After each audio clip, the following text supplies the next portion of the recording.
tiempo.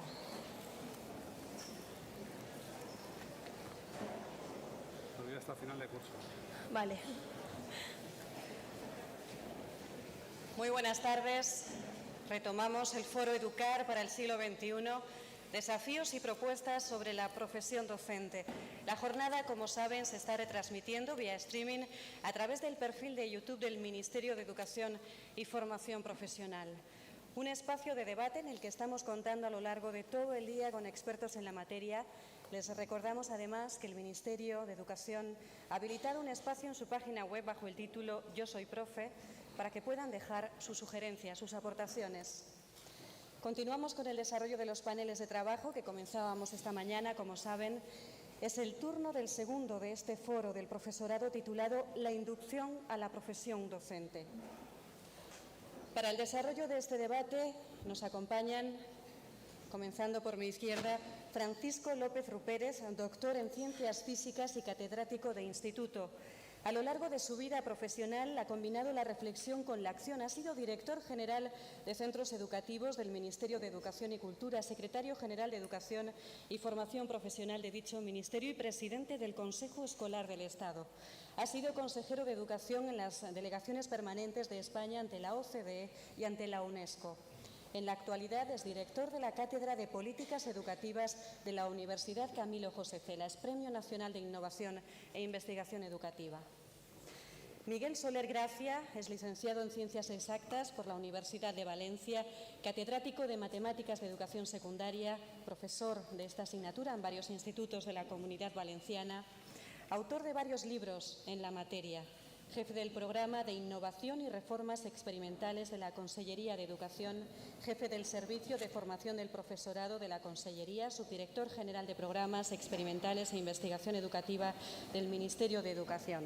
Fue además director del Centro de Desarrollo Curricular del Ministerio de Educación entre los años 92 y 96. Director de Alta Inspección del Estado en la Comunidad Valenciana, director también general de Formación Profesional en el Ministerio. En la actualidad es secretario autonómico de Educación e Investigación de la Consellería de Educación, Investigación, Cultura y Deporte de la Generalitat Valenciana.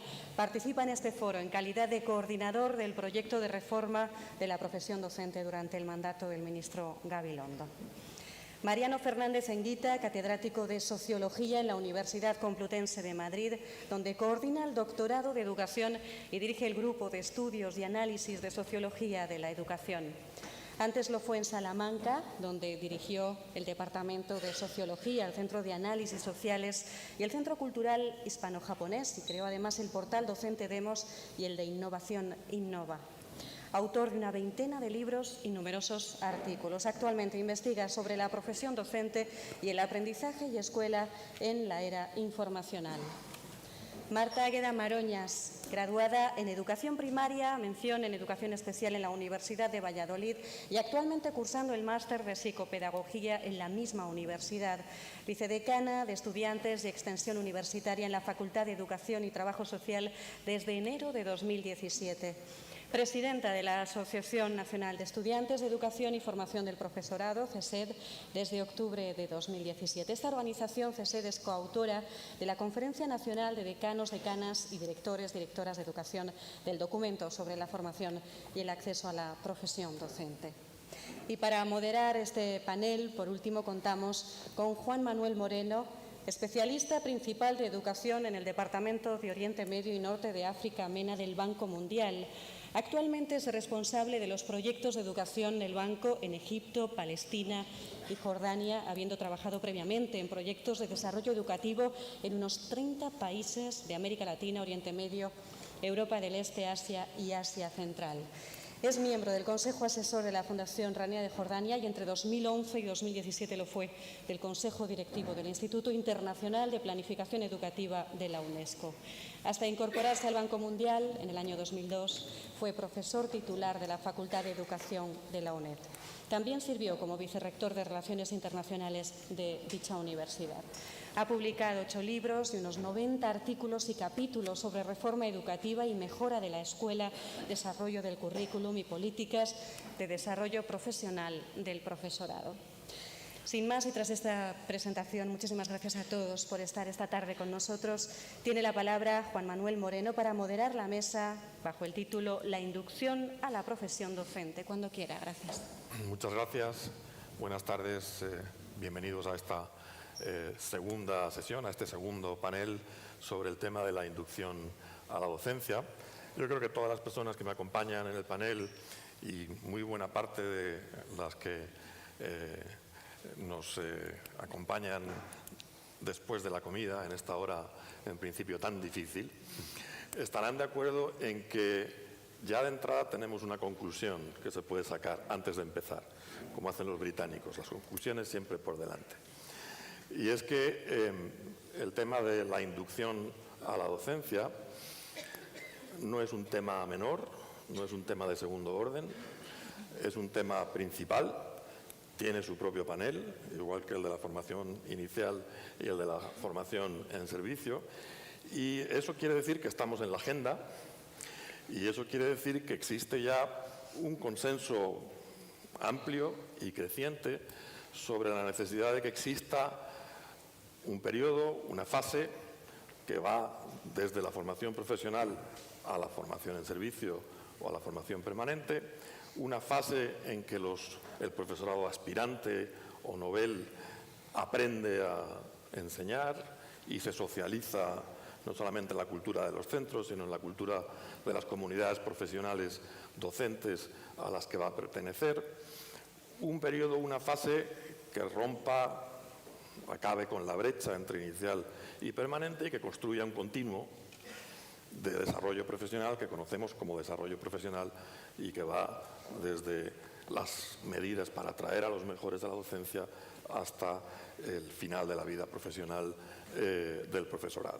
Existe ese consenso, creo, y es una buena noticia y es una conclusión, y estamos aquí ahora para debatir cómo ponerlo en práctica y hablar de cosas muy concretas de cómo hacerlo, de cómo es viable hacerlo en España, de qué alternativas tenemos, de cuánto pueden costarnos, y no solamente desde el punto de vista presupuestario.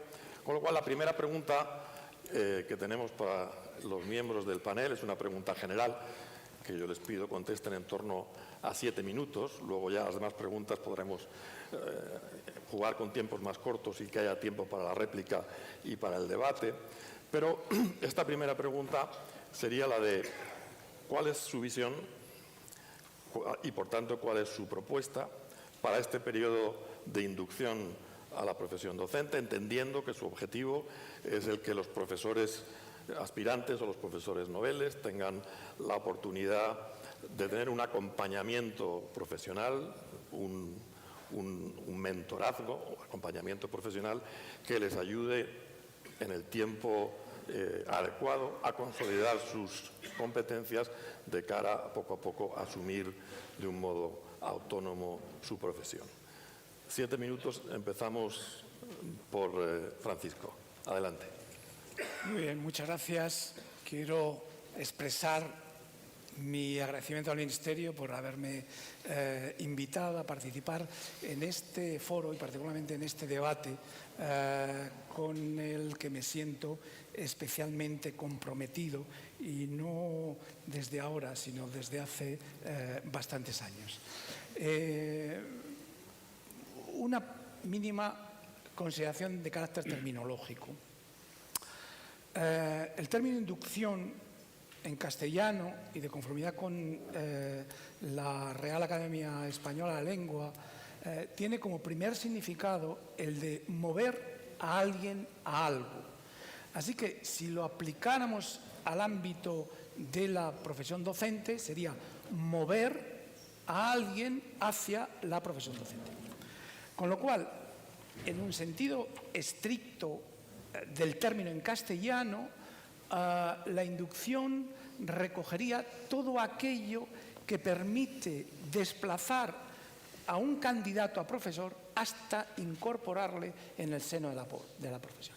Nosotros no nos vamos a centrar en ese amplio campo, sino nos vamos a limitar al delimitado por la acepción anglosajona de inducción, que es, como bien ha dicho el moderador, es un conjunto de actividades de carácter formativo, preparatorio para la incorporación a la profesión docente. Actividades, es decir, que ponen el acento en la dimensión de la práctica docente particularmente. Bien, para hablar de inducción, indudablemente hay que hacerlo, en nuestra opinión, desde una concepción, desde un modelo de acceso a la profesión. Es decir, la inducción no es algo que se pueda considerar aisladamente considerado, sino en el seno, en el marco de un modelo. Yo he de confesarles, y algunos ya lo estarán sospechando, que el modelo en el que voy a insertar la idea de inducción es el modelo de MIR educativo. Por tanto, cuando me refiero a la inducción, lo haré caracterizándola de conformidad con ese modelo del llamado MIR educativo, que no es otra cosa, como ustedes saben, que la transposición adaptada del conocido MIR sanitario al ámbito docente.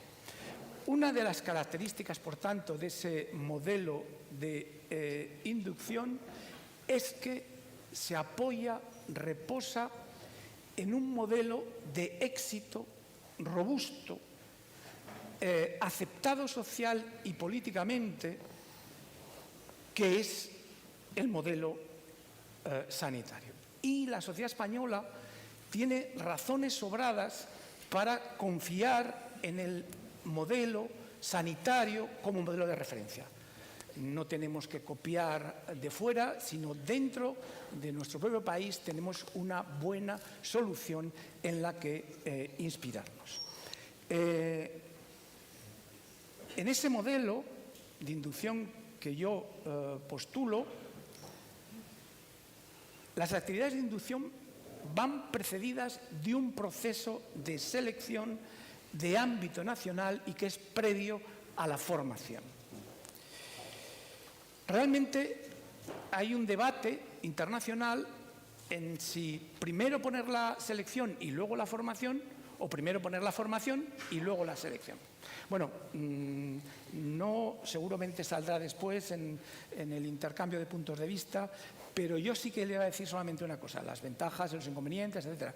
Pero yo le voy a decir una cosa, que además del MIR sanitario, en el ámbito estrictamente docente, los países que mejores resultados tienen en las evaluaciones internacionales han optado por primero poner la selección y luego situar la formación. Indudablemente hay razones de economía de esfuerzos desde el punto de vista financiero y desde el punto de vista de la gestión de las expectativas sociales que recomendarían situar primero la selección y luego la formación. En tercer lugar, uno de los rasgos de este modelo de inducción es que introduce a los candidatos en una visión moderna y robusta de las profesiones maduras. Hay una buena caracterización derivada del Consejo Australiano de las Profesiones de lo que es las características, los rasgos característicos de una profesión madura, pero yo voy a destacar de todos ellos para no aburrirles uno solo. Y es que las profesiones maduras disponen de un marco de aprendizaje derivado de la investigación, la formación y el entrenamiento a un alto nivel. El modelo del MIR educativo apuesta por una inducción que se apoya en esos tres pilares. En cuarto lugar, este modelo de inducción contribuye a la creación de una base de conocimiento experto para la profesión docente y facilita asimismo la articulación de una comunidad profesional de prácticas. Estas dos cuestiones son de la máxima relevancia para consolidar la profesión docente, cualquier profesión, pero en particular la profesión docente, y he de decir que están entre sí relacionadas. Es decir, en la medida que seamos capaces de consolidar una base de conocimiento experto, estaremos facilitando la consolidación y la articulación de una comunidad de prácticas. Y finalmente, para no pasarme en exceso del tiempo asignado, la quinta característica de este modelo de inducción que he seleccionado es que crea un espacio idóneo para el desarrollo o carrera profesional en el ejercicio de la propia profesión. Es decir, el desarrollo profesional o la carrera profesional y el procedimiento de acceso no son dos entidades que estén desconectadas, sino son dos pilares relacionados entre sí para un fortalecimiento de la profesión docente. Quiero decir, y con esto termino, lo he digamos, mencionado de forma muy somera, pero quiero incidir en ello para terminar, y es que el modelo de inducción que defiendo es un modelo de carácter nacional, como corresponde a la responsabilidad constitucional del Estado de regular la profesión docente. La profesión docente es una profesión regulada, está en el grupo de las profesiones reguladas. Estas profesiones son reguladas por el Estado porque administran o gestionan derechos constitucionales o bienes constitucionalmente relevantes. Hay suficiente doctrina del Tribunal Constitucional como para aceptar que la educación es un bien que debe garantizarse por parte del Estado en condiciones de la razonable y máxima igualdad posible entre los ciudadanos españoles. Muchas gracias. Muchas gracias. Miguel. Buenas tardes. Yo esta mañana comentaba, no recuerdo ahora con quién, que para pensar en el tema que nos trae a debate hoy, pues recordaba que hace más de 40 años entré por la puerta de un instituto de bachillerato, como se llamaba entonces, y me presenté al conserje y le dije mi nombre, buscó en la lista y dijo, sí, profe de mates, segunda puerta a la derecha. Y la segunda puerta a la derecha era una clase de COU, en la que me costó un rato conseguir que me hicieran caso, porque entre otras cosas les llevaba 3 o 4 años de diferencia a los alumnos que estaban allí delante. Y esa fue mi inducción a la profesión docente, ¿no? Segunda a la derecha. Y creo que hay ciertas cosas que en la vida de cada uno pues marcan la trayectoria, ¿no?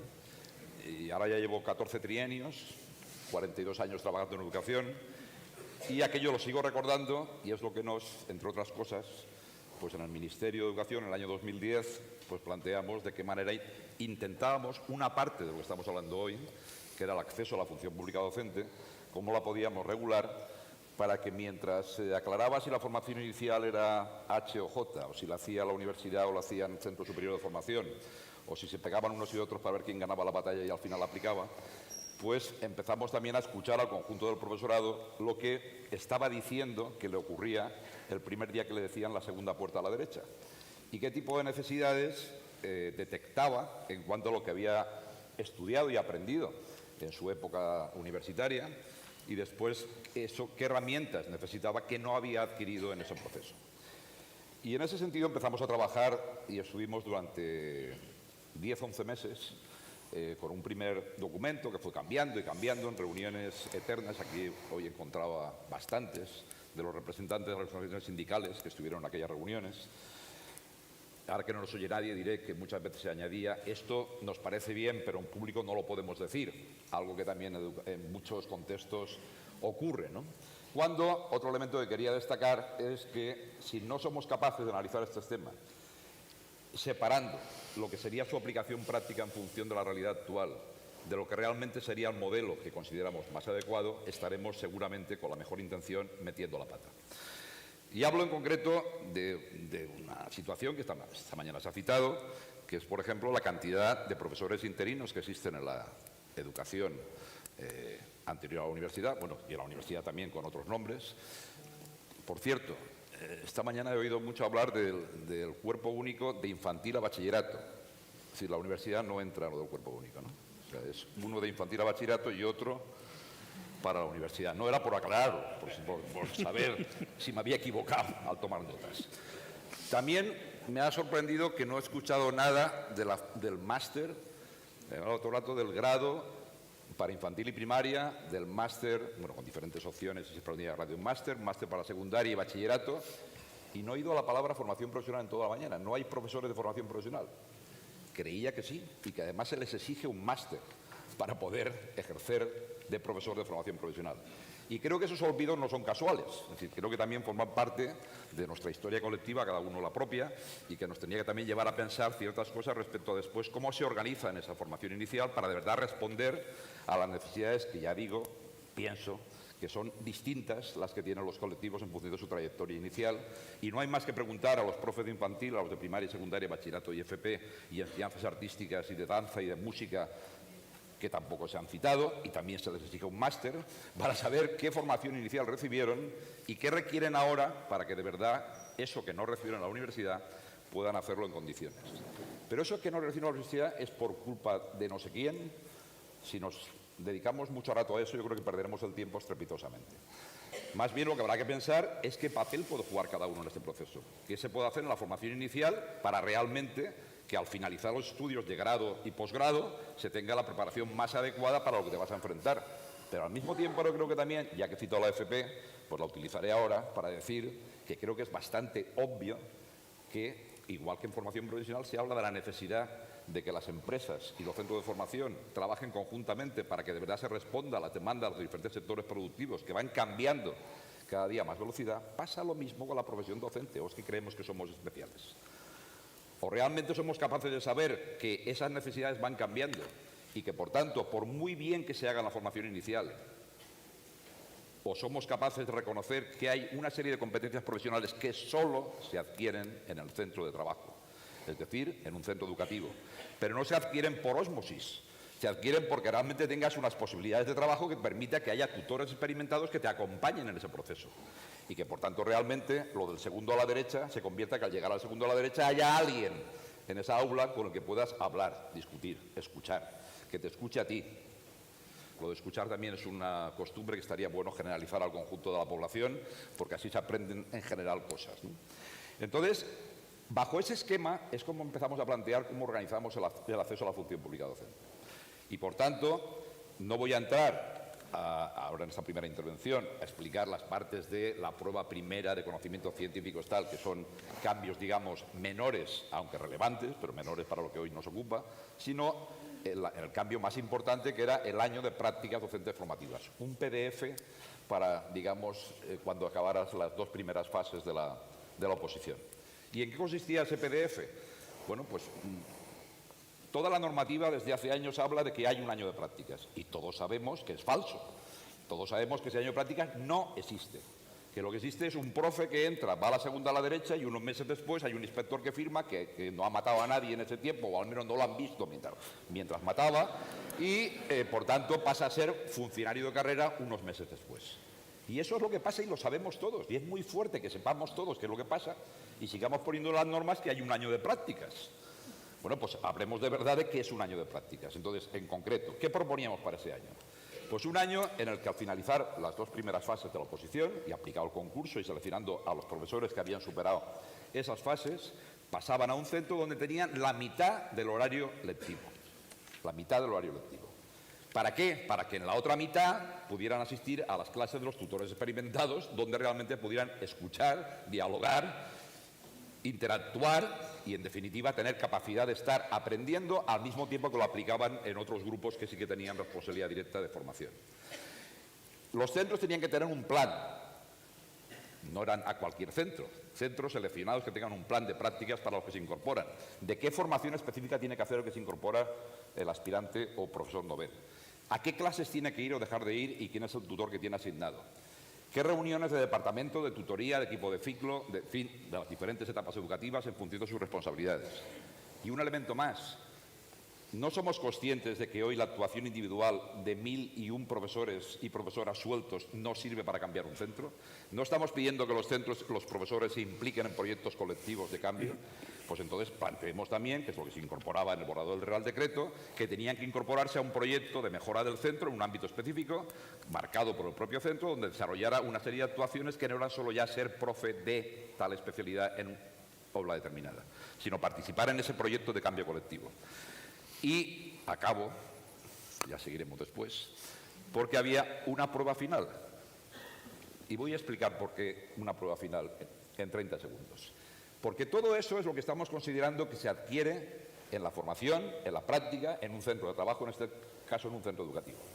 Pero alguien tendrá que evaluar qué ha sido ese año y qué ha pasado. Y si esa persona, ese profesor o profesora, ha demostrado que tiene la competencia didáctica suficiente, que tiene la capacidad de involucrarse en un proyecto colectivo, que tiene la capacidad de por ser un proyecto de mejora, etcétera, etcétera. Y al final había una prueba con un tribunal donde lo que exponía era la memoria didáctica de lo que he hecho este año y la defensa del proyecto de mejora en el que he participado. Y un debate con el tribunal al respecto. Y si la primera parte de la oposición ha puntuado de 0 a 10, las clásicas que conocemos, pues esta parte también puntúa de 0 a 10. Y al final se suman las dos partes y simplemente lo que se hace es ordenar la lista. Ahí entra que si es antes o después, pues es ni antes ni después, es en medio y juntando ambas cosas. Porque creo que si o valoramos los dos aspectos, o solo nos quedaremos o con la valoración de contenidos o con la valoración de la intervención didáctica en un centro concreto. Y esa fue la propuesta. Se puede discutir, se puede compartir, no compartir. Lo que creo que es difícil de justificar, porque esto es hace 8 años, es que 8 años después no se haya modificado nada y dudo que nadie en esta sala pueda defender que el modelo actual de oposiciones es en algún aspecto mejor que lo que acabo de decir.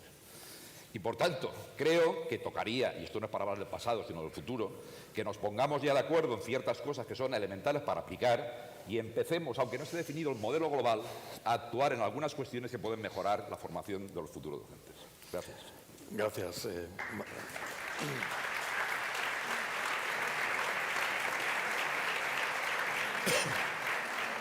Habrá ocasión de seguir con ese tema, que es uno de los capitales. Mariano, por favor. Muchas gracias. Se ve por qué están ustedes aquí. Decía Borges que esta es la hora baladí, pero se ve que el tema no es baladí, no estarían todos. A mí me gustaría no entrar mucho en los detalles, quizá luego haya más ocasión. Y bueno, solemos compararnos con los médicos siempre, no solamente por el MIR, sino por casi todo. Pero yo propondría empezar con otra comparación. ¿Por qué los ingenieros no tienen un practicum y por qué los médicos sí lo tienen? Y creo que la respuesta está en el distinto nivel de formalización, certidumbre, etcétera, etcétera. Una obra de ingeniería es muy complicada, sea un coche, un avión, un cohete, un puente, lo que sea, pero cuando has hecho una puedes seguir haciendo otra y otra y otra. En cambio, el trabajo de un médico o el trabajo de un educador no es así. Puedes criar muy bien a un niño, educar muy bien a un grupo y luego el siguiente te sale mal. Se suele decir que lo primero es complicado y lo segundo es complejo. Y lo complejo se caracteriza porque entraña un conocimiento que es difícilmente formalizable y difícilmente transmisible. Por eso creo que los médicos tienen un MIR y los ingenieros no, y que nosotros necesitamos un MIR o como se llame, ¿no? Y lo necesitamos porque si los médicos se ocupan del cuerpo, los educadores se ocupan más bien de la mente. No es muy separable, pero es todavía más compleja y más imprevisible. Y de ahí la historia de la inducción, término horrible, que a mí me suena a electromagnetismo, vitrocerámica o cosas peores todavía. Pero bueno, tiene que ver con eso y tiene que ver también con que hoy educamos al 100% de la gente durante 15 años, como poco, y queremos el éxito de todos. Claro, no es como antes. Antes los niños iban cayendo por el camino y se consideraba normal. Ahora el problema que tenemos es cómo un profesor, un educador, es capaz de adaptarse a ese entorno. Y creo que efectivamente por eso necesitamos, y por eso tenemos ese acuerdo sobre que necesitamos ese tipo de formación del profesorado que no es la formación inicial, teórica, etcétera, que proporciona la universidad. También podríamos decir, bueno, vivimos un momento de crisis en muchos aspectos, no solo política en el sentido inmediato o de bronca permanente en la educación o de gran transformación social, lo cual siempre es una ocasión de cambiar, sino que este acuerdo sobre que hace falta algo nuevo, que se puede parecer a tal o a cual, pero que es nuevo en el mundo educativo, como es ese periodo de inducción, pues tiene la ventaja de que lo que se construye nuevo es menos deudor de la herencia, los intereses creados, las asunciones previas, etcétera, que hay, por ejemplo, en la formación inicial o en la carrera profesional, ¿no? Y bueno, pues podemos discutir esto. Yo creo que podemos discutirlo y además debemos discutirlo eliminando dos ideas que yo vi un poco esta mañana. Es ni todo en la universidad, ni todo sin la universidad. Porque justamente creo que hay esos dos tipos de conocimiento y que no es posible arbitrarlo todos, ¿no? Aunque haya que hablar siempre, todos y para todo y en todas partes, pero creo que es muy diferente, ¿no? Sobre la inducción, sin entrar en detalle, yo diría especialmente o particularmente una cosa: tiene que ser selectiva, no puede ser un nuevo trámite. No puede ser que ahora lo que antes hacíamos en ese año de prácticas o en el practicum de la universidad lo vamos a hacer 2 años con un nuevo nombre, además pagado y con una etapa formalizada, etc. Por consiguiente, tiene que ser un periodo en el que el profesor se forma en la práctica, pero hay selección en el acceso, no es lo del acceso directo tal y cual. Hay selección de los centros, no cualquier centro vale, no nos interesa. Inducción hubo siempre. Consistía en decirle al nuevo: olvídate de todo aquello que te enseñaron, olvídate de esas ideas que traías y fíjate cómo es esto y tal. Por lo tanto, nos interesa solo cierto tipo de centros que deberían ser acreditados para ello, solo ciertos profesores, que son los que han mostrado tal y cual y deberían ser habilitados para ello. Y al final de eso tampoco debe haber un acceso directo. Al final de eso debe haber una evaluación, no entro en sí con una prueba adicional o sin ella o en ambas cosas, pero debe haber algún tipo de evaluación, ¿no? ¿Y quién debe ocuparse de esto? Pues yo creo que aquí hay dos partes, ¿no? Son muy diferentes. Una cosa es quién lo diseña y otra cosa es quién lo gestiona. ¿Quién lo diseña?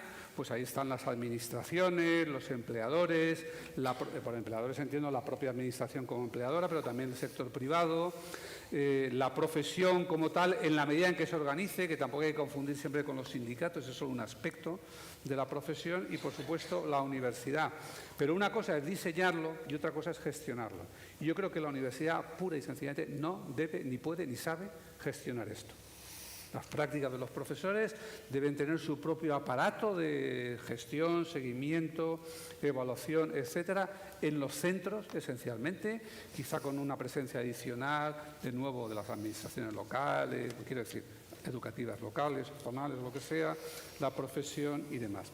Hay otras cuestiones, como cómo se paga esto, pues no sé, quizá algo entre el salario mínimo interprofesional y lo que es una beca FPI, yendo de menos a más. ¿Qué hace el profesor? Pues quizá empieza por acompañar y termine por tener ciertas funciones autónomas, etcétera, y ha de terminar con algún tipo de habilitación. Eso es lo que habilita para ser profesor. Pero habilita no para siempre. No puedes habilitarte, irte a vender seguros y volver dentro de 15 años diciendo estoy habilitado. Yo creo que es una habilitación que caduca y que hay que ratificar en un periodo posterior, ¿no? Pero a mí me parece que lo interesante de plantearse una especie de periodo intermedio nuevo es que nos dice algo sobre los otros. Nos dice algo sobre lo que había antes y sobre lo que viene después, ¿no? Y yo creo que sobre la formación inicial, en la que yo vivo ahora y en la que trabajo, bueno, algo puedo decir, tengo que rectificar a Marina esta mañana, ni dirijo el máster, ni he dicho que esté peor que el CAP. Lo que sí he dicho es que en algunos aspectos se acerca, pero eso es otra historia más larga. Pero sí creo que si uno tiene un practicum, una inducción de 2 años, porque todo el mundo parece pensar en 2 años o algo así, sobre el terreno, ¿para qué demonios queremos un práctico en la universidad?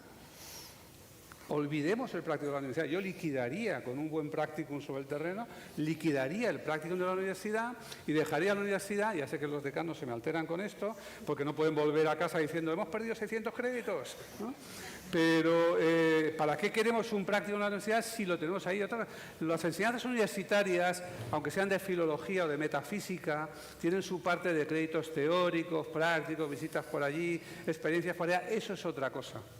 Pero el practicum en la empresa, en el lugar de trabajo, etcétera, deben dirigirlo y deben gestionarlo quienes saben, aunque todos hablemos, diseñemos, planifiquemos y todo lo demás. Y toda la universidad recuperaría con eso un tiempo que necesita para otra cosa. Y es que el maestro y el profesor de cualquier nivel necesitan saber algo de ciencia. Yo no sé si ustedes han parado a pensar la cantidad de absurdos que circulan por el mundo de la enseñanza. La cantidad de absurdos y su reverso, que es la adoración por cualquier cosa que venga acompañada de la afirmación de que eso es la evidencia científica, que por cierto es un oxímoron mal traducido del inglés, que no tiene ningún sentido. Es decir, que pasamos de negarlo todo, cada uno tiene su opinión, como, bueno, no voy a decir como qué, cada uno tiene su opinión, a la veneración ante quien diga otras. Yo creo que el profesorado necesita mejor formación, particularmente en el ámbito de saber lo que es científico, lo que no tiene datos, lo que tiene sustentos y lo que no. Creo que el profesorado necesita mejor formación en lo que es el entorno digital. El entorno digital no es una herramienta que la coges o la dejas. El entorno digital es hoy lo que la imprenta fue hace 500 años. Si el maestro no está o el profesor no están preparados para eso, no están preparados para nada, como no sea para mantener internados a los niños para que no molesten a sus padres. Y creo también que tenemos que transformar la formación inicial en el sentido de que la experiencia de la formación o el aprendizaje esté acorde con lo que se dice. El modelo de un profesor, un grupo, un aula, se acabó. Eso es el pasado, no va a ninguna parte. Hay que transformar eso radicalmente. Entonces, hay mucho que decir, por consiguiente, sobre la formación inicial. Si nos liberamos de eso, si Magisterio se libera del practicum, ya tiene 4 años enteros para teoría. Si el máster de formación secundaria, y eso sí lo he dicho, se libera de las prácticas, no tendría un cuatrimestre aumentado, ampliado, dedicado a 18 créditos y otro cuatrimestre reducido, dedicado a 42 créditos, lo cual es una aberración y un incumplimiento manifiesto de lo que se le dice a la sociedad sobre qué se enseña y qué se aprende en el máster. Y en esa iniciación debemos ser capaces de formar a ese nuevo tipo de profesor, que es el profesor diseñador. Y termino con una cosa, no veo el salto de eso al funcionariado. No veo a un exitoso profesor en practicum con 20 y pocos años saltando de eso al funcionariado o a torturarse con la oposición. En la universidad, sin que nadie se lo proponga, sin que nadie se lo propusiera, de hecho se ha establecido un periodo, se ha asentado un periodo en el que la gente tiene contratos laborales, por lo tanto más estables que el conjunto de la población, por unos cuantos años. No son definitivos para toda la vida, pero permiten a la gente asentarse, hacer planes, hacer carrera y prepararse para en su día ser funcionario. Yo creo que podríamos ir a algo de ese estilo, podríamos ir hacia contratos, un par de contratos de 5 años, la verificación de la habilitación inicial, cosas por el estilo, repensando también las formas de movilidad. No consiste en que el profesor decida dónde quiere ir, sino que los centros decidan qué qué profesores necesitan, vinculando eso a la formación, etcétera, etcétera, etcétera. Y, bueno, no someter al profesor a una vida de exámenes permanente, pero sí hacerle de un modo u otro responsable de su propia formación, de su desempeño y demás. Gracias, Mariano. Y finalmente, Marta, por favor, adelante. Buenas tardes. Queríamos agradecer nuestra presencia aquí al Ministerio y voy a justificar la presencia de aquí de CESET. CESET es el futuro. CESET es una asociación que está compuesta por estudiantes de infantil, de primaria, educadores sociales y los másteres relacionados con la educación y, por tanto, también el de formación del profesorado. Por lo tanto, todas las decisiones que tomemos hoy aquí al final van a recaer en nosotros y por eso teníamos que estar aquí. Trabajamos de forma asamblearia, nos reunimos 2 veces al año y en esos periodos interasamblearios trabajamos de forma telemática. Durante la Asamblea de Ávila, en el 2015, empezamos un debate en el que decíamos que el concurso de oposiciones estaba totalmente obsoleto. Veíamos cómo todo avanzaba, veíamos cómo el sistema educativo avanzaba y nos seguían introduciendo en la actividad docente a través de un concurso de oposiciones. Lógicamente no estábamos de acuerdo. Entonces decidimos cambiar y decidimos comenzar con un nuevo sistema nuestro, donde se primaran las competencias y las aptitudes de los docentes. Cuando creíamos que lo teníamos perfecto y que eso iba a ser un bombazo y que lo habíamos hecho todos nosotros, nos fuimos a Málaga en el 2017. Y junto con la Conferencia Nacional de Decanos, pues se lo presentamos y nos dijeron, bueno, pues tenéis razón, vamos a trabajar en ello. Estábamos allí y posteriormente hemos tenido otras reuniones y de forma conjunta se ha creado un modelo del que estamos muy orgullosos y del que realmente creemos que va a salir algo productivo y que vamos a poder entrar de un modo más cómodo al sistema. Pero no voy a presentaros las medidas como tal porque eso ya lo ha hecho Carmen. Yo voy a daros el punto de vista de un estudiante y de por qué necesitamos este nuevo acceso a la profesión docente. Vamos a empezar diciendo que lo que primero nos da es esperanza, porque ves que hay una carrera profesional, ves una luz al final del túnel. Nos da confianza el saber que las instituciones y las facultades trabajan de forma conjunta por nuestro futuro, que al final es lo que está en juego. Y sobre todo porque sabemos que lo que se va a crear es estudiantes que van a tener un compromiso real por la educación y que van a estar comprometidos con esta. Actualmente somos 160.000 estudiantes de educación, ahora mismo. ¿Hasta cuándo vamos a seguir así? ¿Puede el sistema reabsorbernos a todos? ¿Vamos a tener todos un hueco? ¿O vamos a terminar en una tienda, en un Carrefour, por ejemplo? Porque al final parece que estamos destinados a ello. Necesitamos parar este acceso masivo. Necesitamos establecer y planificar un acceso definido con unos criterios y unas pruebas específicas. Y para ello estamos hoy aquí, un poco. Vamos a empezar diciendo no a la entrada masiva y luego vamos a continuar. Facultades de educación, tenemos un pequeño problema. Tenemos aulas masificadas con 120 estudiantes por aula, mientras que un profesor en una pizarra me cuenta una nueva metodología que se centra en los estudiantes de forma casi individual y me dice que tengo que atender a sus necesidades educativas especiales. Curioso. Necesitamos un mapa de menciones, pero que sea coherente. No podemos estar durante 2 años formándonos en una mención y después descubrir que no nos lleva a ningún lado, que no es profesionalizante y que estamos con las mismas. Hemos perdido el tiempo. Necesitamos unos planes de estudio que sean homogéneos en toda España. No puede ser que tengamos gente haciendo unos practicums durante 4 meses, gente que hace practicums durante 4 semanas, que tengamos problemas a la hora de pedir becas de movilidad, porque no están los planes o no están todavía muy bien definidos qué es lo que se da en un lado, qué es lo que se da en el otro. No, espérate que yo tengo una asignatura que a lo mejor por aquí sí, por aquí no. No podemos seguir así. Y sobre todo con el reconocimiento de créditos, que hemos visto en muchas ocasiones como parece que se han regalado cursos enteros y casi carreras. Entonces vamos a tener un poquito de cuidado con esto. Vamos a tener un practicum bien articulado, porque el practicum es necesario.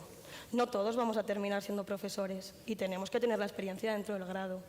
Y sobre todo cuidado, que ya lo han dicho esta mañana. Vamos a cuidar un poco esa época de prácticas que tenemos, porque al final de esa época y de lo que hagamos en esa época determinará si somos o no somos docentes en un futuro. Unas malas prácticas pueden llevar a dejar una carrera docente y seguramente esa persona sería un profesional espectacular, pero no lo hemos dejado porque no hemos cuidado el practicum. Y vamos a tener coherencia entre lo que se enseña dentro de las facultades y lo que luego nos demandan fuera, porque muchas veces no se ajusta a la realidad. Y volvemos a ese momento de no sé qué hacer, entro en un aula, tengo 25 niños, todos gritan, todos se mueven. Vale, vamos a empezar por ver qué necesitamos y a partir de ahí empezamos a enseñar. Y sobre todo tutores y profesores que sean competentes, cualificados y que estén comprometidos con la educación. Hasta ahora, como bien os he dicho, cuando terminábamos a los 4 años veíamos que no había nada. Tenías un montón de números de diferentes academias donde podías llamar para apuntarte a las oposiciones, pero no había nada más. Ahora parece que este modelo lo que nos hace es tener una pequeña luz al final. Y es que hemos visto que tenemos un acceso a la profesión docente, que puede ser real, que lo vamos a intentar llevar a cabo, y donde se selecciona a los mejores docentes y no a los mejores expedientes. Como bien han comentado, hay un modelo que existe, es un MIR de sanidad, que nosotros también podemos tenerlo. La sociedad acepta y se fía de ese MIR. ¿Por qué no se va a fiar de lo que podamos crear nosotros? Vamos a intentarlo, no perdemos nada. Y además, vamos a mejorarlo. Ya hemos visto dónde han fallado ellos en algunos aspectos. Nosotros no vamos a cometer los mismos errores y podemos mejorarlo. Y vamos a hacerlo.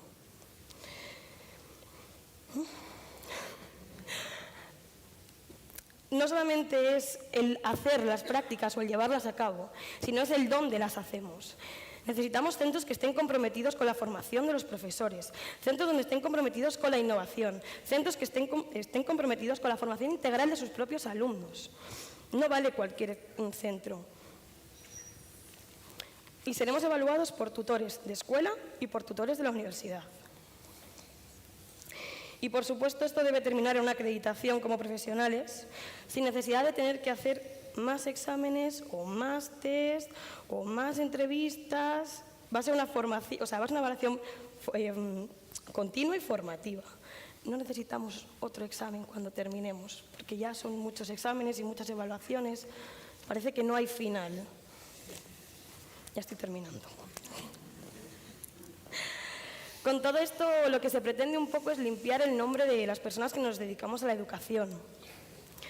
No nos parece justo tener que decir con la boca pequeña que estudiamos magisterio. Debemos estar orgullosos, todos los que formamos esta profesión. Y por eso tenemos que pedir exigencia en las facultades y que nos den unas condiciones óptimas para poder realizarlas y para poder desarrollarnos como tal. Y de esa misma forma, también pediros confianza. Confianza en la educación y confianza en los que venimos detrás. Porque muchas veces se nos ha tachado de que somos el enemigo y que tienen que ir contra nosotros porque venimos a quitar el trabajo a alguien. Ni mucho menos. Venimos a continuar con su larga trayectoria y venimos un poco como los refuerzos. Venimos a traer oxígeno y venimos a seguir dando caña, pero deben de confiar en los que venimos. Tenemos una formación que con los recursos que tenemos es la mejor que nos podían dar. Así que ahora solo les pedimos eso, exigencia, compromiso y un pelín de confianza para terminar. Muchas gracias.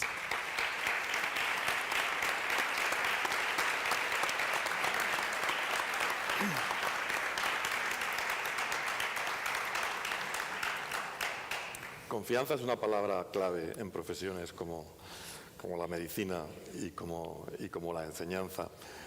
Yo creo que después de esta primera toma de contacto con el tema y de fijación de posiciones en algún caso, queda claro que en materia de política de profesorado es imposible ponerte a tocar un aspecto chiquito sin que salgan todos los demás. Y en lo que tiene que ver con la inducción, está claro que hay al menos dos temas que salen enseguida. Uno es el de la regulación del acceso a la profesión docente. Por eso podemos entender varias operaciones. Y otro es el tema de la formación práctica de los aspirantes a docentes.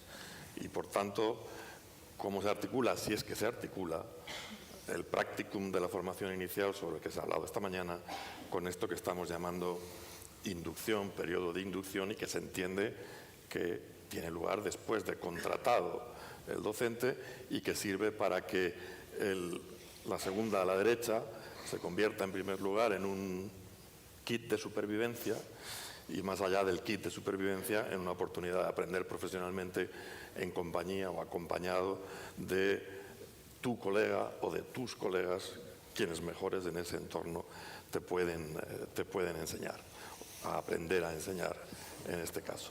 La pregunta, por tanto, ahora, en ese contexto, es ¿cómo sería la secuencia? ¿Qué secuencia podemos plantear?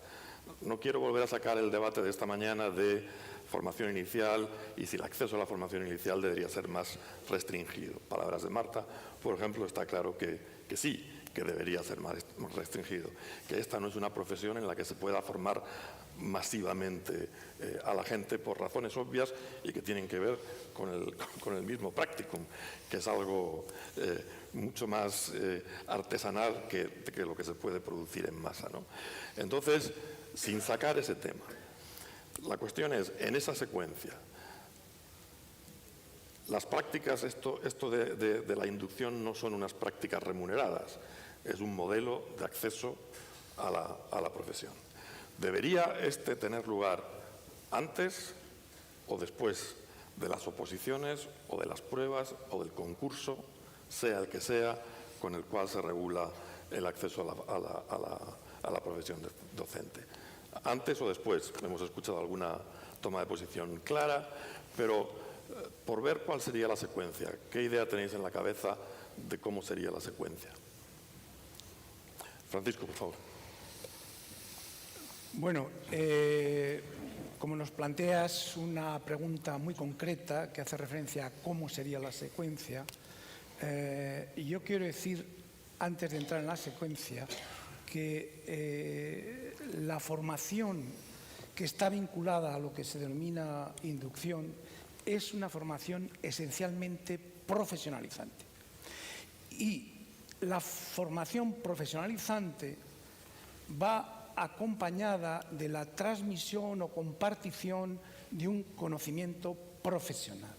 El conocimiento profesional es un conocimiento experto y como casi todos o buena parte, si no todos, buena parte de los conocimientos expertos es un conocimiento tácito, que el profesional lo tiene, lo administra, lo utiliza, pero no sabe que lo tiene.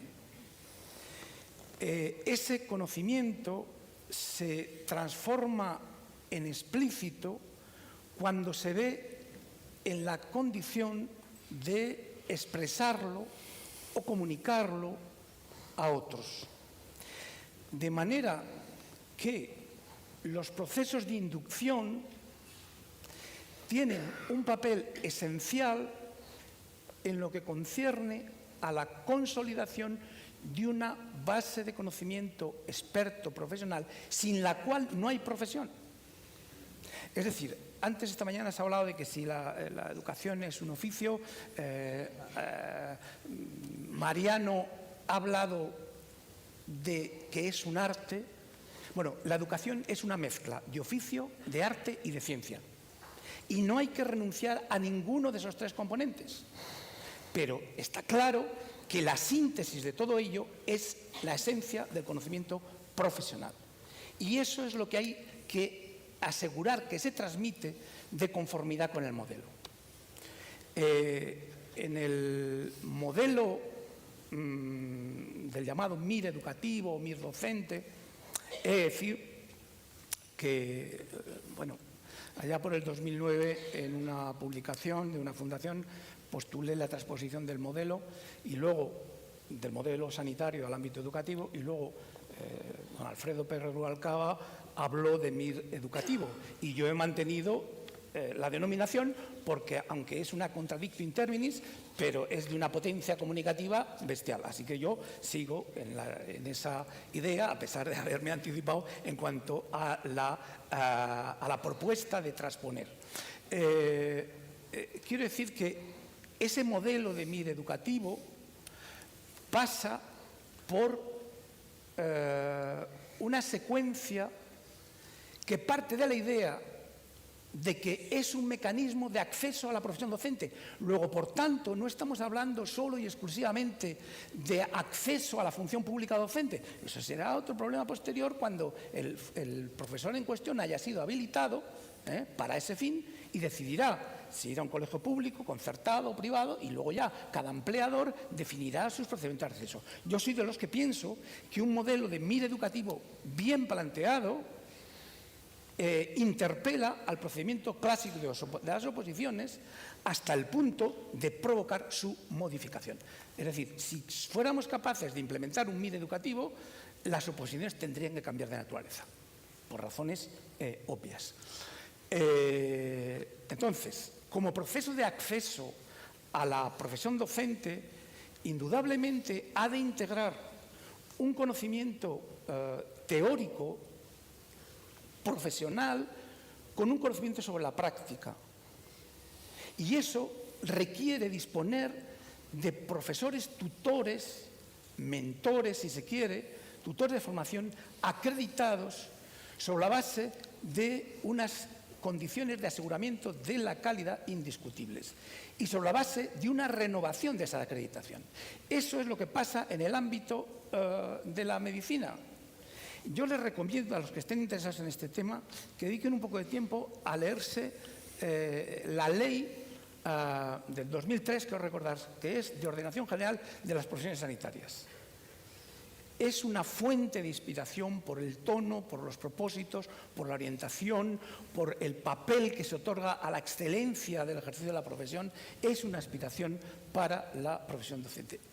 Y una vez la persona o candidato ha pasado por ese proceso de formación en la práctica, en donde asume cada vez, a lo largo de su proceso formativo, mayor independencia, con un punto de acento en la evaluación formativa, pero también en la evaluación final y de certificación. Una vez pasa por esos procedimientos, al final consigue la habilitación para ejercicio de la docencia.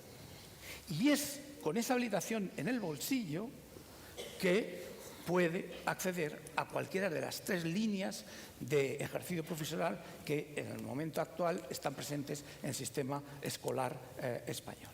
De manera que, indudablemente, la acreditación no solamente concierne a los profesores tutores, sino a los propios centros.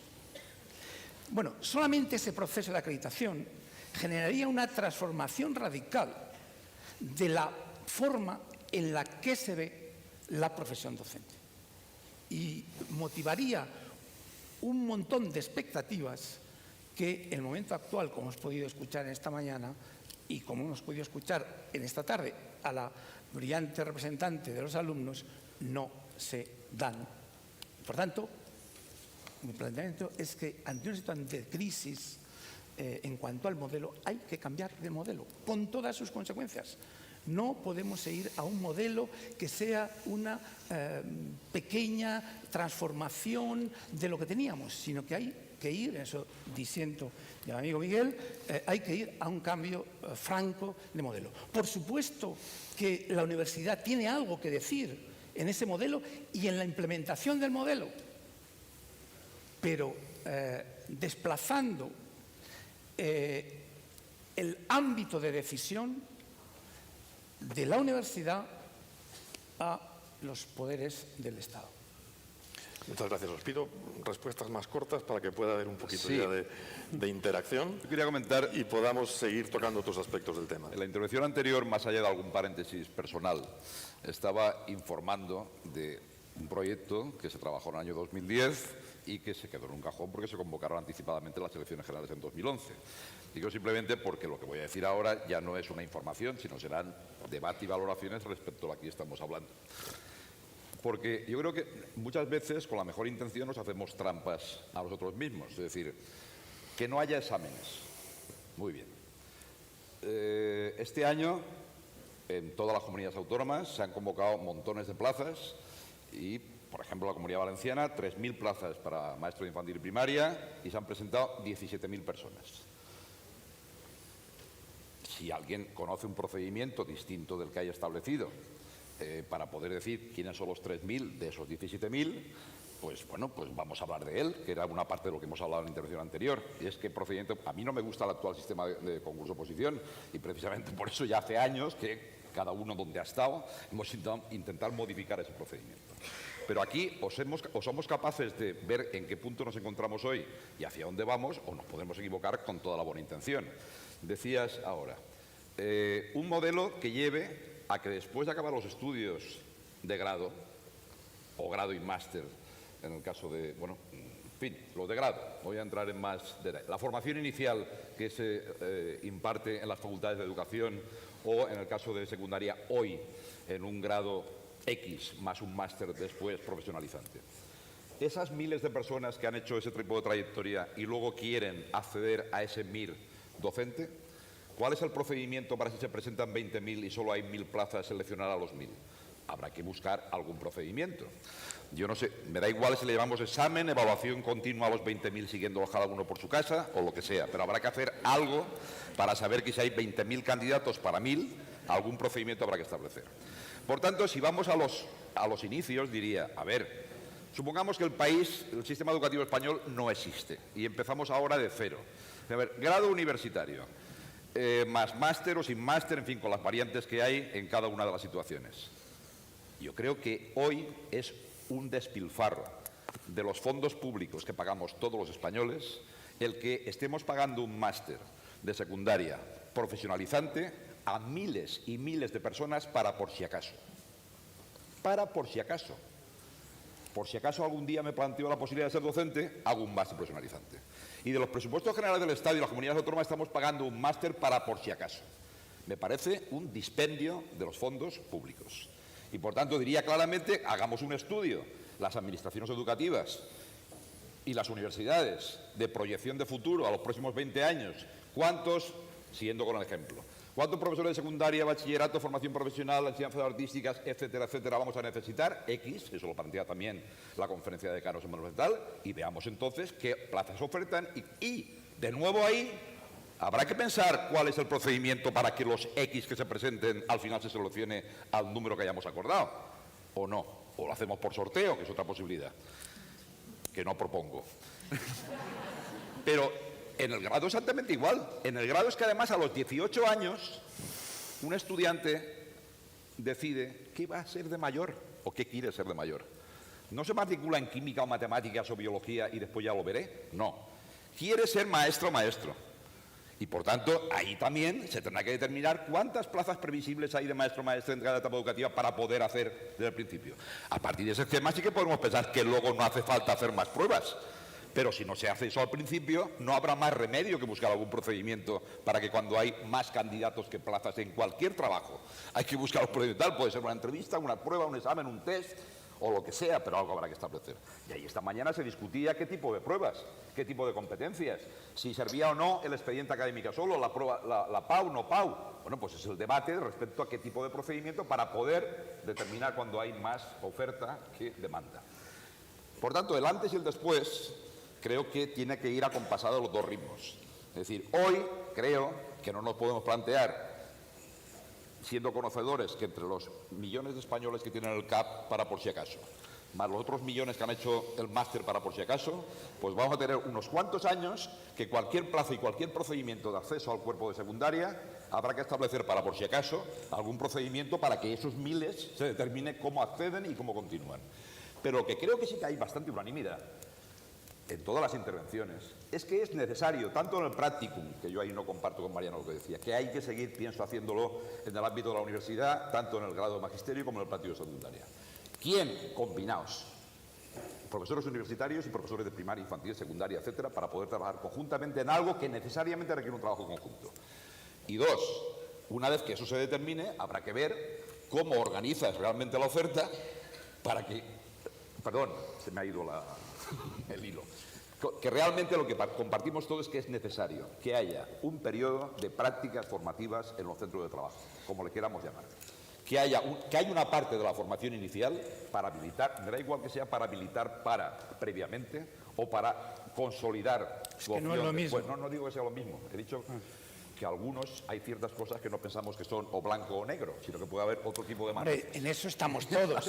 En eso Yo estamos decía que todos. respecto al blanco o negro, y no, en ese matiz es, si compartimos que tiene que haber un periodo en el que un profesor, futuro profesor, esté trabajando ya en un centro, pero no trabaje solo en la segunda a la derecha, sino que esté trabajando con un profesor más que está ahí en el aula, un tutor experimentado, en un centro, como ha dicho muy bien Mariano, tal, seleccionado, con un plan de prácticas establecido, en colaboración universidad, facultad de educación y centro de secundaria con un plan de formación entre ¿Pero eso ellos. quién lo gestiona? Conjuntamente. La gestión fundamental en cuanto a gestión, la administración educativa. Y el trabajo y el diseño de la planificación conjuntamente con la universidad. Esa es una propuesta tan, pienso, válida como cualquier otra sin necesidad de cantarse por el blanco o por el negro. Porque creo que hay que aportar tanto desde el ámbito de las facultades de educación y de todos los profesionales implicados en el ámbito universitario, como de los maestros de infantil, primaria, secundaria, bachillerato, FP, enseñanza artística, etc. Tenemos que aportar las dos partes y la administración, que es el empleador fundamental, tiene que estar ahí garantizando que ese estudio se haga y organizando el procedimiento para que, mientras tanto, hagamos las pruebas, no pruebas, etcétera, que permitan poder acceder a los diferentes fases. Si me permite, no os enganchéis en eso, que yo creo que no nos lleva a ningún lado. Vamos a ver, es que estamos discutiendo aquí una cuestión que es un clásico de educación, sociología, que tiene unos nombres muy raros, pero se llama o movilidad de competencia o movilidad de patrocinio. O lo seleccionas todos al principio y a partir de ahí es un camino de rosas, o dejas la cosa abierta y por el camino van cayendo en cada momento más y más cadáveres que no llegan al final de la carrera. La comparación con el MIR está muy bien siempre y cuando no se olvide que hay una elevadísima nota de corte para entrar en medicina y una carrera de 6 años. Entonces, el que ha terminado esa carrera de 6 años y ha pasado antes por esa nota de corte, que es una carrera dura, nada que ver con magisterio y todo lo que las acompaña en la Facultad de Educación, nada que ver. El que ha pasado por todo eso, que todavía pasará por otras pruebas, no obstante, lo tiene más o menos como un trayecto natural. Eso no puede suceder a menos que se hiciera lo mismo. Pero yo tengo muchas dudas sobre que el mismo sistema sea aplicable a educación. Tengo muchas dudas, se puede discutir, pero en todo caso, si no hay esa selección previa, no puede haber camino de rosas después, ni nada se le parezca. Y si la entrada es un portal de rosas, entonces todo el trayecto tiene que ser un trayecto duro y de selección, ¿no? Porque es de lo que estamos hablando aquí. Esa es la cuestión. Ese práctico se hace después de la selección o antes. Si se sigue entrando, hombre, hay que decir también que todos los grupos sociales que en el mundo han sido, entran como pueden, que es bien, y luego piden que los que vienen detrás sean seleccionados. Pero así no podemos funcionar tampoco. Así no podemos funcionar. Entonces, yo no sé, yo creo que los estudios iniciales... O como el que evalúa a los alumnos todos los días y lugo no quieren que lo evalúen a él nunca, ¿no? También es un ejemplo parecido. Yo creo que tenemos que ir a un sistema, eso suele haber acuerdo, de grado, máster y inducción, que yo llamaría grado, máster y practicum. Y si me pongo un poquito ambicioso, pues diría 3 más 2 más 2. Luego discutimos si es 4 más 1 más 2, 4 más 2 más 1, etcétera, etcétera. Y son cosas distintas. Hombre, tengo la sensación de que todo el mundo tiene una honda preocupación por el escaso bagaje práctico del alumnado que llega a los centros y la mandan a la segunda puerta a la derecha, y muy poca preocupación por su formación teórica, pero yo tengo mucha por su formación teórica, porque yo veo alumnos que no entienden una tabla, yo leo esas noticias sobre las faltas de ortografía, yo recibo alumnos a los que dirijo el practicum y me dicen que nunca han leído un libro o un artículo entero a lo largo de toda la carrera. A mí me preocupa la práctica, la teoría, porque esas personas van a tener después 40 años de práctica profesional, 40 años de prácticas profesional, en los cuales yo creo que van a tener que volver a los libros o van a tener que ir a hacer un curso en la universidad u otra cosa. Y quiero que tengan teoría. Quiero que tengan teoría, quiero que se formen para entrar ya, pero quiero que luego puedan volver sobre esa formación. Y quiero reforzar la formación teórica de los que entran directamente en magisterio, pedagogía, etcétera, y la formación teórica en educación, de los que vienen de química, matemáticas, historia y todo lo demás. Y por lo tanto me vendría de perillas recuperar ese cuatrimestre y 3/4 de magisterio o ese cuatrimestre más un 20% del máster de formación profesional, y francamente no entiendo la angustia en el caso de que esa gente pasase a hacer un practicum de 2 años, que entiendo que es selectivo. O la selección se hace enteramente al principio o se tiene que hacer después. ¿Y cómo se pasa de los 17.000 aspirantes a los 3.000? Bueno, la oposición es un modo, el sorteo sería otro. Yo prefiero un tercero. Los centros determinan qué necesitan. Aquí necesitamos esto, aquí un geógrafo que además sepa la minoría tal, aquí otro que sepa gestión, lo que sea, dicen lo que necesitan, y alguna instancia más amplia, no el centro, para que no coloquen a su sobrino, si alguno tiene la tentación, no tiene que ser la administración, con la administración, pero no solo la administración, selecciona a los enseñantes, a los docentes que se presentan a concurso, con sus méritos, no con su antigüedad, con su formación, que han seguido a lo largo de una carrera, con su experiencia en otros sitios, y hay movilidad de acuerdo con las necesidades de los alumnos. Porque tenemos profesores para los alumnos, no alumnos para los profesores, que es muy diferente. Entonces, bueno, eso para mí es otro modelo, es un modelo que tendría que romper bastante con lo anterior, que yo no creo que sea malo para los profesores, ni mucho menos. Es cierto que en todo caso todos tranquilos, que a los que están ya no se les toca, pero ¿por qué no empezar de nuevo? ¿Por qué no un fresh beginning, un comienzo prometedor con los que llegan ahora que estamos ante la ocasión de rediscutir un poquito todo, porque esta convicción y este acuerdo, yo creo que bastante generalizado sobre la necesidad de una inmersión en la práctica, pero ojo, una inmersión evaluada, etcétera, etcétera, nos da la ocasión de reestructurar un poquito lo otro y pensar una carrera docente más coherente y sobre todo más al servicio de ese público tan diverso y ese contexto tan cambiante que nos espera. Voy. Por partes. A ver. Has dicho que te sobran 17.000 personas. No, sobra. No te sobran. No tienen plaza 17.000 personas. El año que viene serán 34.000. Sí. Y al año siguiente otros tantos mil. Y así tengo 160.000 problemas, que no personas, problemas. Pero por eso defendemos a algunos, igual que tú has defendido antes, Yo que lo sigo haya defendiendo. algo de acceso al grado y al máster Vale. para evitar que... A eso existan me esas refiero cifras. y yo reconduzco, no te preocupes. Los que vengan tendrán una dura prueba. No, pero vamos a parar la entrada. Vamos a parar la entrada. Que nos tenéis que exigir. No pasa nada porque nos exijáis leernos un libro. Eres profesor, ¿no? Cámbialo o exígenoslo. De nada vale venir aquí y decir estoy preocupado porque no están bien formados. Cámbialo. Cámbienlo. Son profesores. Exíjanos. Exprímanos. Pero de nada vale decir que no somos medicina. Ya, pues yo pinta y colorea tampoco he hecho durante la carrera, ¿eh? Entonces, o medicina está muy sobrevalorado, o magisterio está muy infravalorado, o seguimos teniendo un problema desde casa, que es lo que preocupa. Yo no voy a dejar que nadie se ría ni que diga que esto es un paseo de rosas, porque no lo ha sido. Y entiendo que hay gente que tiene más o menos facilidad en la carrera, pero hay gente que lo pasa muy mal y tiene que echar muchas horas. Y esto... No os olvidemos que tendrá una formación ahora que nos parecerá más o menos fácil, pero el problema llega cuando tenemos delante a 24 niños.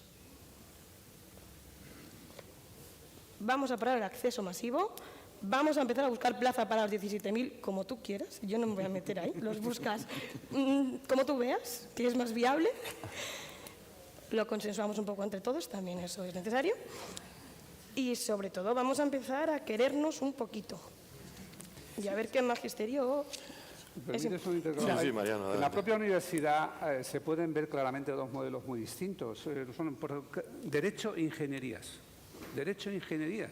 La cúspide de derecho e ingeniería no se diferencian demasiado. Tienen un prestigio similar, un estatus similar, ingresos enormes. La diferencia es que derecho lo puede hacer todo el mundo y va cayendo por el camino.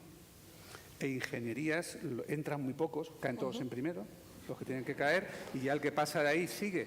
Los dos modelos funcionan, pero hay que entender que son distintos, o uno u otro. No se puede ser tan blando como derecho y terminar con el puesto, según sales con el título, como en ingeniería. Es imposible. Una cuestión, si Sí, me permites, Francisco. muy breve, Sí.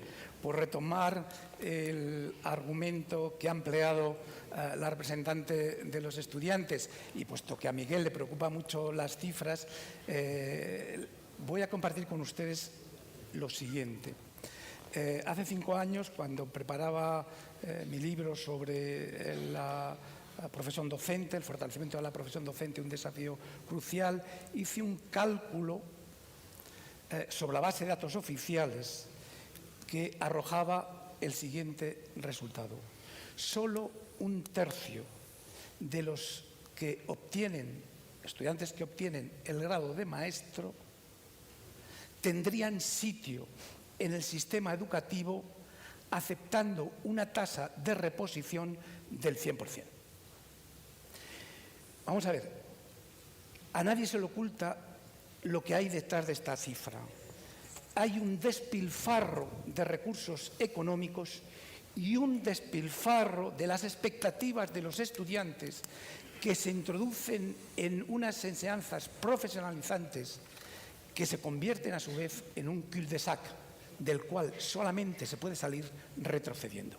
A mí me parece que esos estudios, que los debe validar indudablemente el Ministerio, que es quien tiene las cifras adecuadas para hacer el cálculo preciso, a mí me parece que esa situación nos interpela a todos.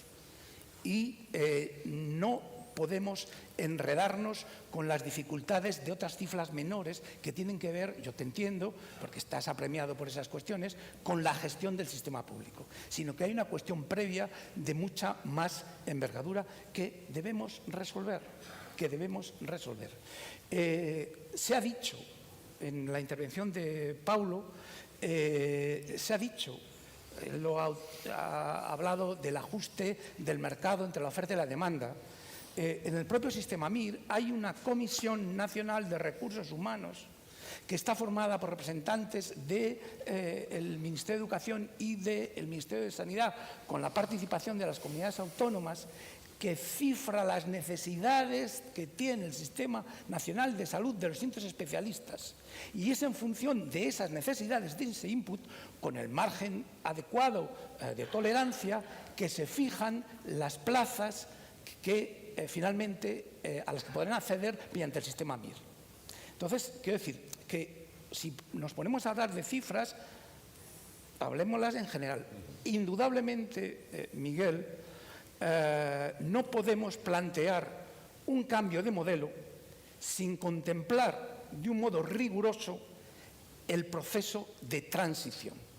Y es en el proceso de transición, desde mi modesto punto de vista, en donde hay que ser flexibles.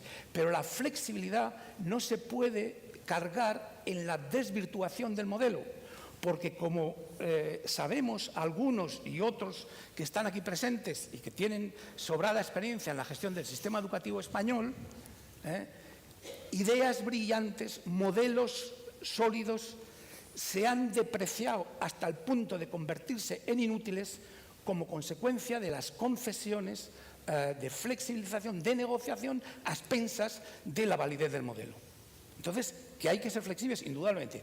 Que hay que resolver el problema de los interinos en lo que concierne a la función pública, por supuesto habrá que ver, pero sobre todo operando sobre la variable transición, gestionando bien la transición de un modelo. Este modelo, este cambio de modelo, indudablemente puede dar algunos efectos que yo creo que los puede dar en el corto plazo, pero es un modelo que está pensado en el largo plazo. De ahí la necesidad de encontrar un consenso entre las fuerzas políticas para que el modelo dure.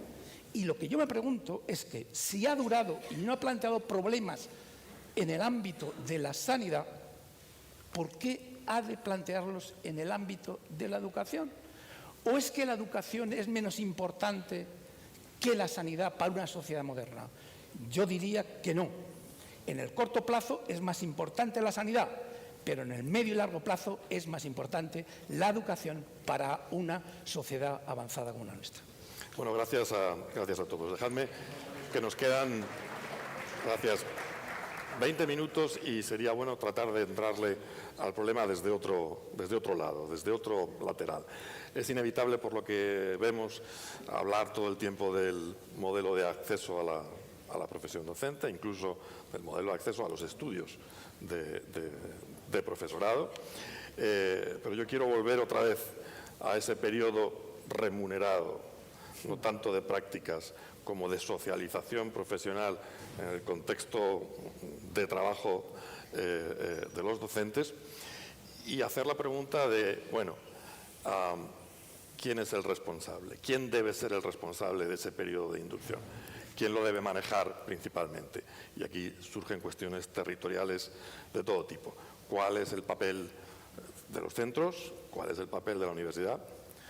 Si es que debe tenerlo. ¿Cuál es el papel de las administraciones, dentro de ellas de instancias tales como la inspección, por ejemplo? Y no solamente cuál es el papel y, por tanto, quién debe mandar más y menos en poner en marcha ese periodo de inducción, sino qué tipo de contrato se tiene que establecer. Esta mañana hemos escuchado hablar, creo que es una de las conclusiones más importantes, de que el diálogo entre universidades y centros educativos tiene que cambiar también y que tiene que plantearse una nueva relación entre unos y otros. ¿Qué tipo de contrato hay que poner en marcha entre cada uno de esos actores para que ese periodo de inducción funcione bien? ¿Quién quiere empezar? Por favor, 3-4 minutos y yo mismo, cerramos. Por aquello del orden en el que estamos y todos.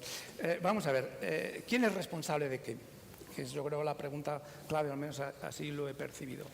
La Administración Educativa del Estado, de conformidad con el marco constitucional ampliado por las sentencias del Tribunal Constitucional, es la responsable de la regulación de la profesión docente, consiguientemente del acceso a la profesión docente.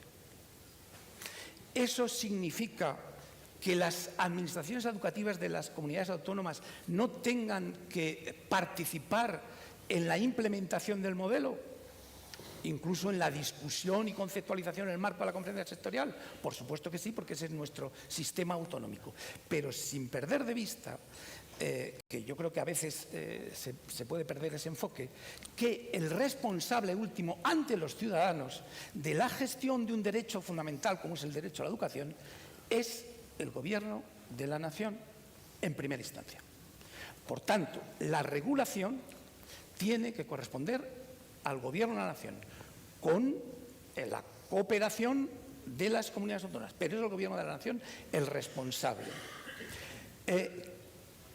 En cuanto a la implementación, en la implementación tienen que conectarse las aportaciones de las administraciones educativas que están en la primera línea de la acción con la de la universidad, porque en la componente que tiene la actividad docente de ciencia, en eso la universidad es competente. ¿Cómo no va a ser competente? Pero la diferencia estriba en que se sustrae de la propia universidad, como institución autónoma, se sustrae los mecanismos de implementación del modelo y se convierte en un colaborador necesario, pero no el responsable de la implementación del modelo. El responsable de la implementación del modelo es, en definitiva, el Estado, el Gobierno central, con la colaboración de las comunidades autónomas.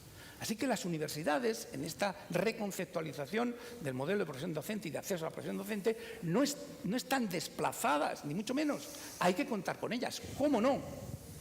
Pero no como gestoras por delegación del proceso de formación profesionalizante de los docentes del futuro. ¿Y cuál es el papel de los centros?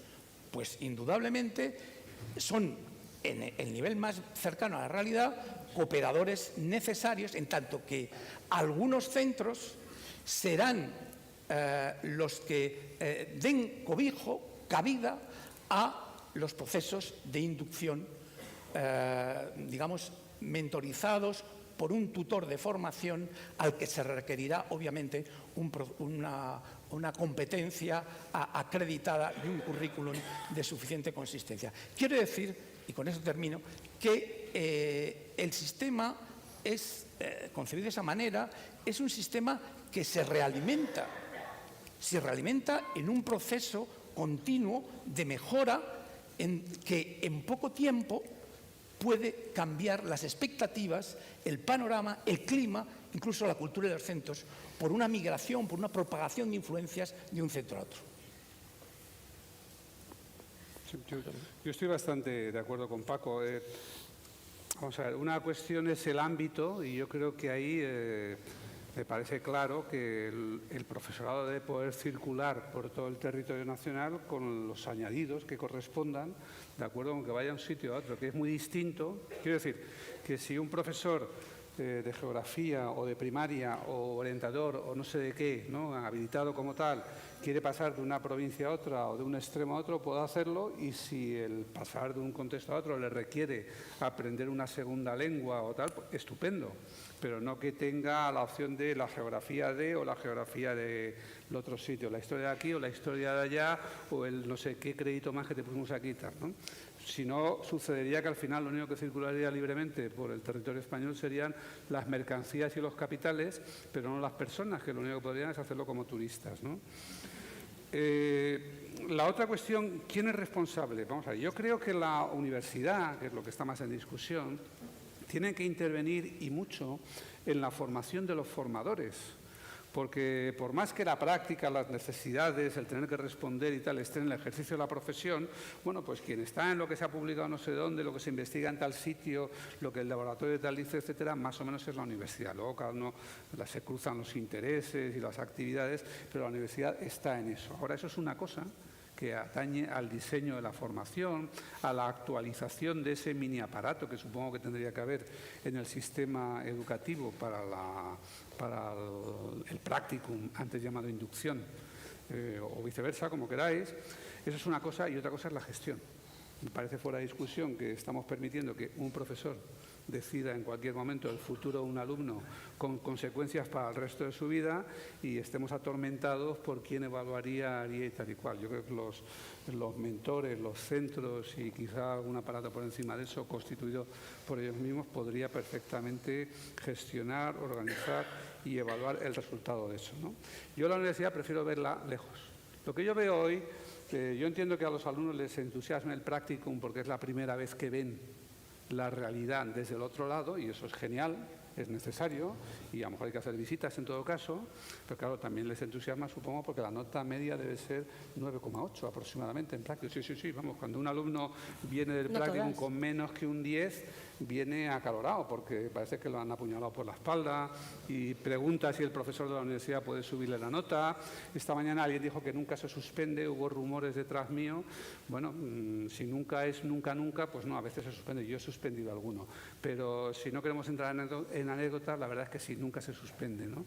Lo cual quiere decir que eso no tiene realmente un valor evaluativo como tendría, yo creo, si fuese sobre el terreno, donde un profesional tuviera que decir: no, este chico es un buen chico, esta chica es estupenda, ha venido aquí y ya mejorará, lo ha intentado, sino esta persona puede o no puede ser un profesor, participa o no participa en las actividades, se toma o no se toma en serio su trabajo, querría o no querría tenerlo de compañero el año que viene. Esa es otra perspectiva. Bueno, yo creo que ya lo he dicho en intervenciones anteriores, pero así a modo de resumen, formación inicial, no hay debate donde tiene que estar, el grado y el máster correspondiente. El único debate que ha introducido Mariano es el tema del practicum. He dicho antes que no lo comparto, entre otras cosas por una razón, porque es que creo que hay determinadas materias y determinados conceptos teóricos que solo se asimilan y se incorporan cuando ves su aplicación en la práctica.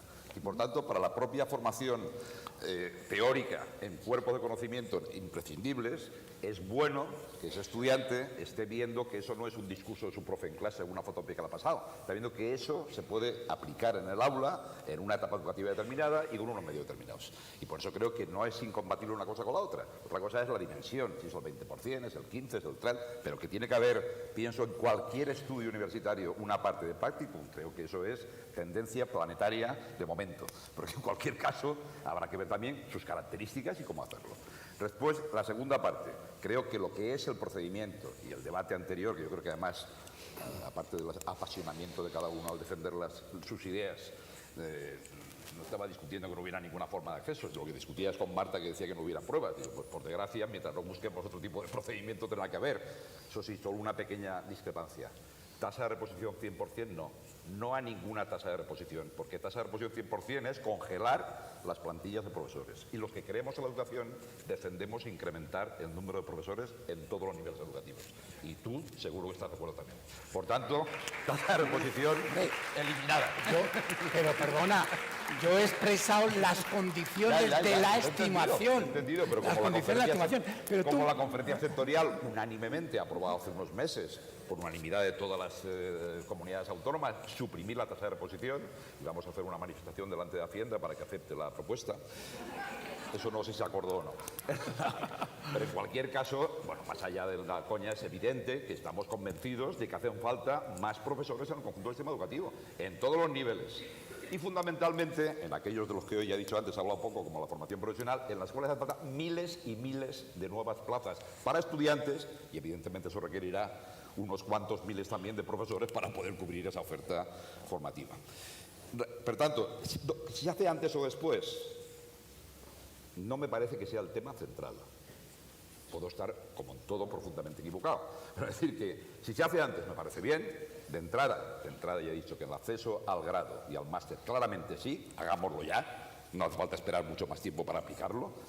Y después, en cuanto a que si es antes de un MIR o antes de 2 años de formación práctica docente, como se le quiera llamar, donde en concreto habrá X plazas y habrá que determinar cuántos entran, o bien tras una formación que se hace ya en el propio centro, tras haber superado la prueba, que es la explicación que he dado a la propuesta que se trabajó en el 2010, cualquiera de las dos opciones, creo que cualquiera de las dos, sinceramente, suponen un avance cualitativo respecto a la situación actual. Que una tiene unas ventajas, unos inconvenientes, pero en cualquier caso estamos poniendo en valor la necesidad de que la formación en el propio centro es imprescindible y que tiene que ser bien tutorizada, con centros bien seleccionados, con tutores con reconocimiento, con horario para el aspirante para poder hacerlo, porque si no caeremos lo mismo que ahora, con perdón. Y está en año de prácticas. Dice, oiga, sí, pero si tengo 20 horas de clase y luego la tutoría de tal, dice, ¿cuándo hago las prácticas? ¿Por la noche? ¿Y quién me lo explica? O sea, ¿quién me lo explica? ¿Con quién comparto y con quién debato? O sea, que eso tiene que estar regulado. ¿Y quién va a regular eso? Eso no lo regula ningún centro. Eso lo regula las administraciones educativas que son las que tienen la obligación de establecer los mecanismos de funcionamiento, o, me suena bonito lo que dice Mariano, pero me resulta poco aplicable. Es decir, una comisión de centros, donde en una comunidad autónoma como la mía, que es la que conozco mejor evidentemente, donde hay 3.000 y pico centros entre la pública y la concertada, donde una comisión de centros evalúa y analiza y determina el que ha despedido un geógrafo tal, eso es inaplicable. Una cosa es regular y otra cosa es gestionar. Ah, bueno, tú decías la gestión concreta. La administración regula todo y cada caso, profesor gestiona y decide 1 millón de cosas en su aula, sí, el claustro otro millón, por supuesto, etcétera. Y también, cuando se da autonomía, y esta mañana se habla, por ejemplo, de qué ocurre cuando en el práctico en la universidad se le acaba dando la supervisión del práctico al último que llega, eso también pasa en las otras etapas educativas. ¿Y qué pasa, por ejemplo? Pues que, lo comentábamos con alguien en la comida, pues el tutor de primero de la ESO, se supone que es un puesto especialmente significativo, porque es cuando se produce el cambio de etapa educativa, los alumnos llegan nuevos al centro. Bueno, pues estudiamos los datos de la Comunidad Valenciana hace 2 años, el 92% eran interinos. Bien, dado que es evidente, no hace falta explicar mucho, que era una barbaridad, pues a pesar de defender la autonomía de los centros, hicimos una pequeña excepción. Es decir, instrucción número 1, serán por definición profesores con destino definitivo en el centro. Y eso es la obligación, creo, de la Administración, igual que es obligación de las universidades, pienso, de quien corresponda, sea del rector, del decanato, del equipo del Consejo de Gobierno, cuando se van y se ven ese tipo de situaciones, decir, se ha acabado. No. Si se considera que el práctico es fundamental y la supervisión es fundamental, tienen que hacerla tal tipo de profesores con tal experiencia previa y con tales requisitos. Y ahí es lo que cada uno tiene que asumir su papel, como se comentaba también. ¿Cada uno dónde está? Pues la universidad dónde está, con el Consejo de Gobierno, las administraciones dónde están con su toma de decisiones, y estar todo el día, y con eso acabo, escuchando lo que nos dicen los profesores que están en el día a día en las aulas, viendo qué necesidades tienen y qué nuevas demandas no las tienen cubiertas porque no tienen los mecanismos necesarios para poder hacerlas. Ya está. Muchas gracias. Marta, ¿quieres cerrar? Sí, cierro yo.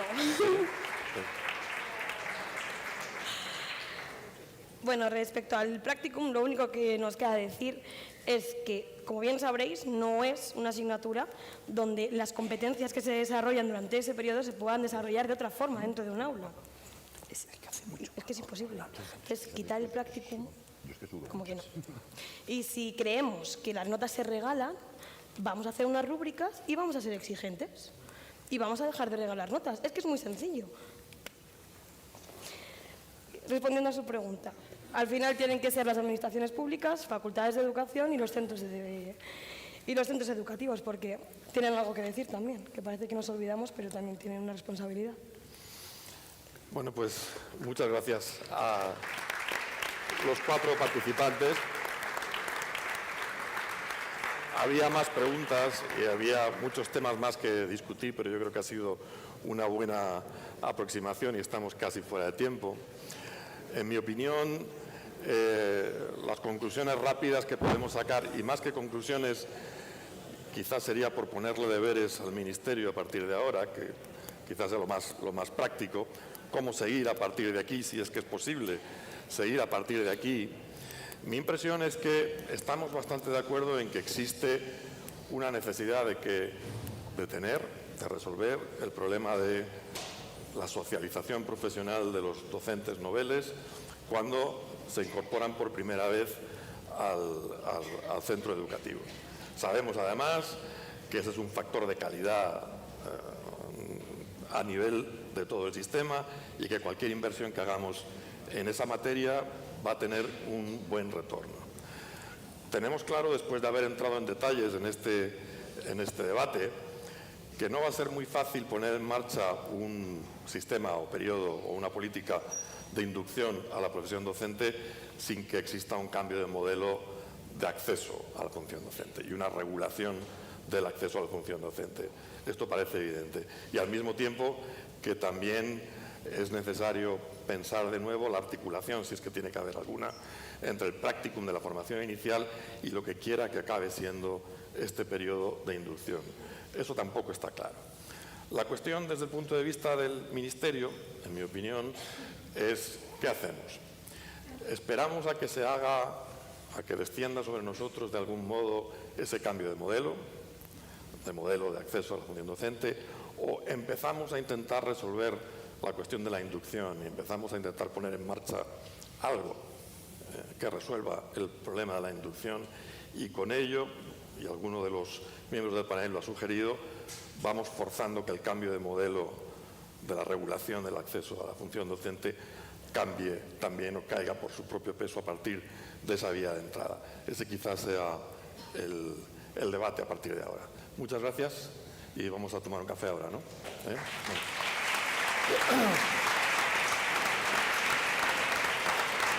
Gracias a todos los expertos por su participación en este segundo panel. Hacemos una breve pausa de café y volvemos a las 5:15. Gracias.